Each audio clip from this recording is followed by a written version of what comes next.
Yeah, I just got done. We just had our little party down there, burning the wood and everything. And wins.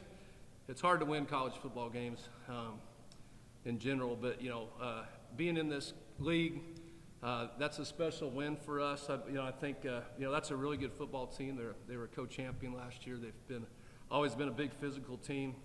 The first couple of years we couldn't finish it quite in overtime last year, and I just sensed the type of workmanship this week to see the guys come out and play with that kind of effort against a really good football team and a conference foe like that. I just because I think we saw the next progression when you're talking about a work of a season and putting together a team, and as a team grows and learns, that felt a little bit like we talk about momentum shifts, and a few weeks ago when we took the momentum and we kind of let them creep back in, but this game felt like we were able to take the lead, control the lead, and we kept our foot on the gas and didn't let them creep back in it and finished. That's the things that we challenged. So I'm just really proud of the lots of individual efforts. You'll get to talk to Smitty here in a second.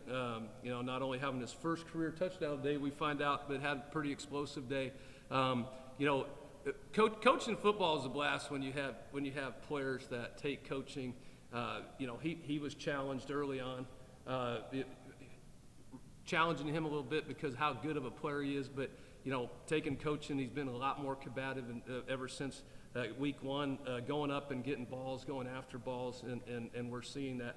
And so like out of Smitty and so many players, and when you see that come over, I told Kobe, I'll just be honest with you, I gotta probably be careful what I say, but I just remember a couple of years ago we were at UT Martin and we were the new kids on the block, and I looked up the clock and there's 40 some seconds, and it took 3 shots in the end zone just to take 3 more shots, try to score one more time. They were up on us a little bit, and I told Kobe McClendon, and he remembered it today. I said, buddy, there's going to come a day where we're going to be in victory formation. We're going to take a knee, and we're going to celebrate as a team and not have to take those shots in the end zone. And so it was kind of cool. So there's been a little bit of that. I think our kids have felt that a little bit, even after last year. It was heartbreaking. So they had a great week of practice and from start to finish. So yeah, that's how I feel about that game. That's how I feel about the prep. Proud of these guys, and now we get a little break with a bye week to kind of heal up a little bit and hopefully carry that momentum here in 2 weeks to Tennessee Tech. But we're going to enjoy this one for a little bit. So with that, I'll take any questions and from there. Well, can I start with Jalen? Absolutely. He's a lot better to start with. Yeah. 3 catches for 146, and so that's 48.7 yards per catch. Have you ever had a day like where you're just deep ball after deep ball? Not really. This is definitely a first for the career. I've had a couple of long ones, but like I said, never back to back like that. So this is a good day. Like I said, explosive day. And Coach talked about your progression. I think you only had 1 catch each of the first 2 games, like 6 the next game. Especially against the boundary, it looks like you really gained confidence in catching the ball. Can you walk us through kind of your progression this year and how you were able to put up those numbers today? Yeah, I think just like Coach Stu's been saying, being able to take coaching, like I said, a couple of times. Those first couple of games, I had an opportunity to go up on the ball, make a play, and I didn't. So ever since then, I've been working to go up and make those plays, make the spectacular play, and yeah, just trying to improve week by week. Those double moves always been in your bag? I'd say so. Yeah, I'd say they've always been there. What do you think your chemistry is like with me? I think it's great. I definitely think it's grown here in this past year. I think he's got more confidence in me. We haven't, year past, we didn't get as many reps together, and I think as time goes on, the relationship continues to grow. Coach, you talked throughout the year how that there was never a question that Nate was a playmaker, that he was going to find a way to get the job done. You also mentioned that you wanted to see some of your surrounding offensive pieces step up and make those plays. I apologize if I missed this, but you talk about how Jalen, maybe if he hadn't yet to that point, how Well, there's kids that, and I've said this for a few weeks now with watching him and how he's playing, is that you have kids that have a lot there. You almost got to remind them how good they are, how good they can be, because sometimes through their humility and their team players, and he's the epitome of all those things. And sometimes I think even last year, we had, when we had Jeff Caldwell was here, and we had Nate and them had I think sometimes our receivers got comfortable because maybe they weren't the initial target every play, and I always felt like once that.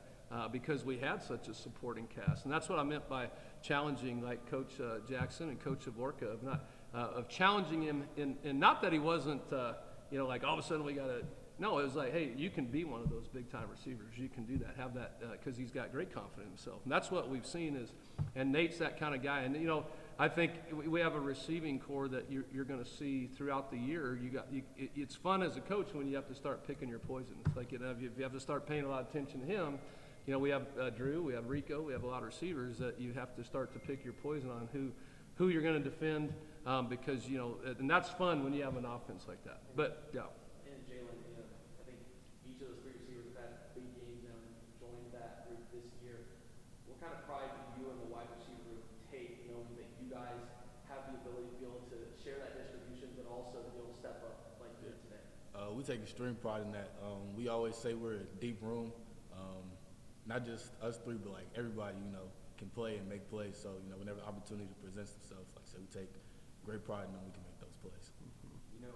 Coach, you kind of used the word you have to pick your poison now, and I felt like you guys got back to running the football, and I felt like this was the most balanced it had been. I believe statistically it was a little less than 3 yards a carry coming into today, and obviously there's some FBS opponents, not totally on level ground there, but you ran the ball at over 4 yards a clip today. Do you feel like it's been the passing game that sort of opened up the running game, or would you say it was the ground game that forced them to commit more bodies that then gave Jalen some of the one-on-ones and the rest of the receivers? I think I probably haven't analyzed it as much of that today, as the game's going on, because I don't know if that was I think there's a good chance that's what happened. I do know we were going to stay patient.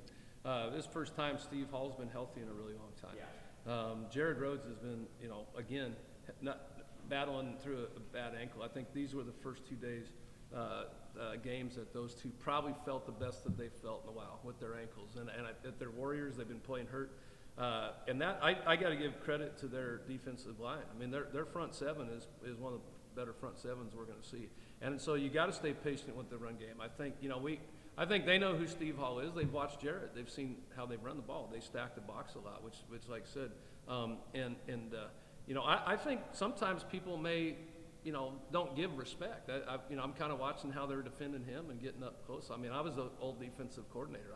I'm not going to press him very much, but there people are going to be taking times to figure out how to defend that. I think that's why when you get all that stuff going, it creates defenses having to decide, what do you want to do? Because we've always wanted to be consistent running the ball. We want to be ball control. We want to run the clock. I don't think the first half we weren't happy with our time of possession. We were way behind them. And I don't know, the second half seemed to looked like we ended up being 50-50 basically on time of possession. Well, so we made a lot of time. Last drive, they punted to you 10 minutes ago, and I think that touchdown drive didn't end until there was like 3-4 minutes Yeah, left in the game. huge. And that's kind of, we talked to you, that killer instinct kind of 4-minute offense that we practice in fall camp, of this is the offense you want to have, is a 4-minute offense to start to run them out of timeouts, run the timeout. Coach, it might be too inside football, but take me through the thought process, the way you used the clock and kind of manipulated the game at the end of the second quarter.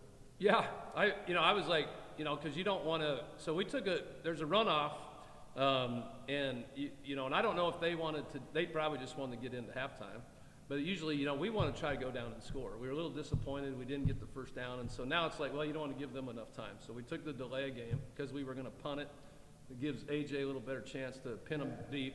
And so, but we kind of knew that rule is in effect too, so they can decide to run the clock out. And so they took the 10-second runoff, and then we didn't have to snap the ball again. So I don't think it was, I just think they wanted to get into halftime too. But I was relieved because you never want to give the ball back to them to take a shot, a Hail Mary or something like that. So worked out good to our advantage. And I thought at the end of the third quarter, did you use the clock block for that deep shot to Jalen. It looked like that was a play that maybe was thought of because of. Should we just say yes? That was like brilliant coaching. That was just brilliant coaching. Yes, we took it time. I think we were stopping to delay a game, to be honest with you. But I think but I should just say yes. That's what we did, man.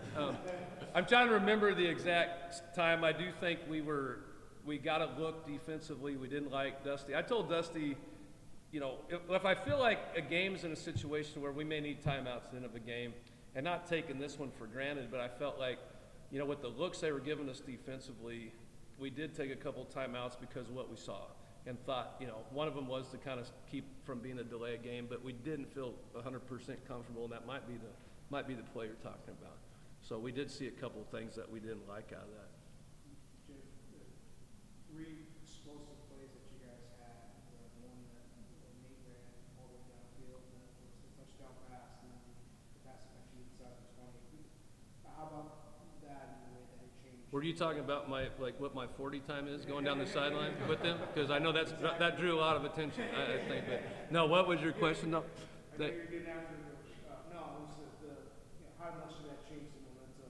well, you know, I think Nate, man, he was so close on we was so close on a couple earlier where they just got his leg at the last second, and same thing with Steve Hall. He almost had to probably take one to the house. They're good tacklers. That's a good defense. So, I think when you start having to, you have to start paying attention to receivers. You got to start paying attention to Steve Hall and Jared in the run game, and that was probably the big, long, explosive play. Just you kind of felt the wind go out of the sails over there. You felt the energy on our sideline because they'll tell you I still wasn't happy at the end of the fourth quarter. I was running up and down yelling at kids like, "Hey, this thing ain't over yet." Because I've been around these guys too long, right? And they sometimes they're trying to figure out what they want to eat after the game before it's over. So I got to keep them humble. Isn't that right? So I was proud of them how they finished though. But that play, you felt the energy. Just it was almost like it's over. And I don't usually like to say it's over until that we hit zeros. And you mentioned the idea of getting the monkey off your back against this team. But you guys have big aspirations. You guys want to win this association, make it to the NCAA tournament. What could have been beating the co-champion from last year in terms of momentum for you guys? Well, I want these guys to believe that they, I don't really believe in making promises. I don't believe in, we want to be a humble team. We want to be a confident team, but a humble team, knowing that each week, next week we've got our hands full. I'll tell you right now. I mean, Tennessee Tech, we get a bye week. We get to rest and recover a little bit, but Tennessee Tech are arguably probably one of the better teams in the country right now, not just in our conference. So, again, next one up. But I want them to believe that. I mean, I think, we're kind of like elephants. The first couple of years when we were new to the league, I don't think everybody was real excited we were new to the league. And so we kind of remember how some of those games went when we were just coming in. And we let that kind of fuel the fire a little bit too. But I want them to have that belief and that we belong, that we can beat anybody in our conference if we prepare, if we play with great effort and everything. It's just not going to happen if we just show up on the field, and that's what we want to keep our priorities right. And if they do that, I think they can play with anybody. Long time coming for Devin Edwards. It's been a year. Yes. Been able to play. Yeah. Good to see him back out there. So, yeah. Excited with the team for him to be out there. So happy for him. It's been a long journey for him, and about the time he gets his pec all fixed, and we have a major quad issue he had to get fixed, and that set him back. And to see just the spring in his step in practice this week and being out on the field again. I don't even know how many plays he really played, but he was ecstatic just to be back out there with his guys. And Devin's a great leader. He's been still elected captain even though he was hurt, and those guys believe in him. And, they were happy for him too. But again, even defensively, we haven't talked enough about our defense today. They were just phenomenal against a really good offense and a really good quarterback that ran for a lot of yards last week, and they contained him well.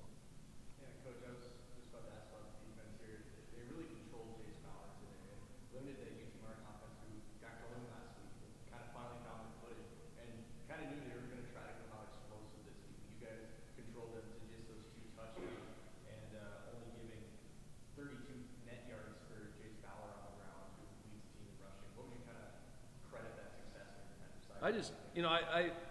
our defensive coaches, I can't give enough credit to. You know, Coach Inama does a great job putting game plans together, and I think, you know, because I was worried about a few of their weapons. You know, not just their quarterback, but their running backs run hard, and they got a receiver zero that can go. Probably going to regret that they didn't get him as involved today. I think that's another tribute to our defense and how we do. So a lot of, you know, that's what I attribute to. But I think this defense just having this pride about wanting to be a defense.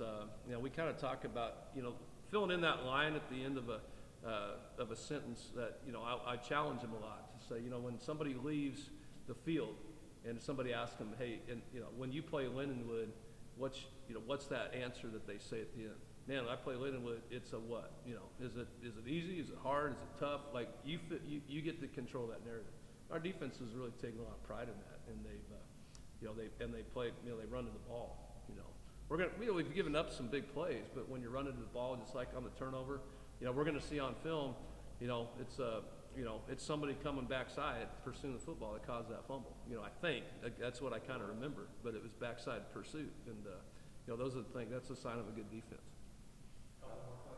Jalen, I wanted to ask you, man, you've been around, just a football sophomore, but you've been around this program a long time, and you've grown a lot as a player and a person over the years, and I'm sure you kind of had a quiet confidence about you, but you've had to kind of pay your dues in practice and work your way up the depth chart and work your way up into being more involved in the game plan week to week. How gratifying is it for you that, obviously you still have a lot of football, good football ahead of you, but is it gratifying to see it kind of pay off finally in the stat sheet? I mean, what does that do for your confidence?